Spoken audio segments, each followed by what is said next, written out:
Hapo mwanzo Mungu aliumba mbingu na nchi, na dunia hii ilikuwa kamilifu, na akamuumba mwanaume na mwanamke.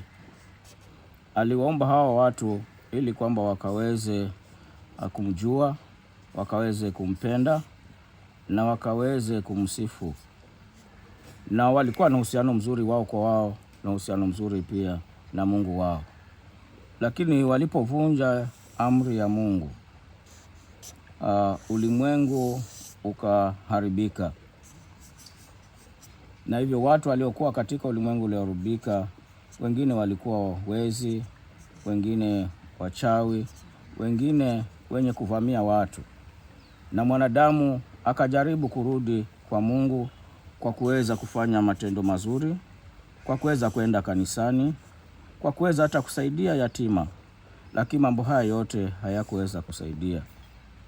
Lakini Mungu kwa upendo wake akampenda ulimwengu, hata akamtoa mwanawe Yesu Kristo ili akaweze kufa msalabani na akaweze kurudi kwa Mungu. Lakini siku ile aliyokufa kulikuwa na wezi wawili, mmoja upande wa kushoto na mmoja upande wa kuume. Na wezi hawa, mmoja alimkana Yesu na akaenda jehanamu. Huyu wa pili aliweza kumwamini Yesu na kumfanya Yesu kuwa mfalme wa maisha yake.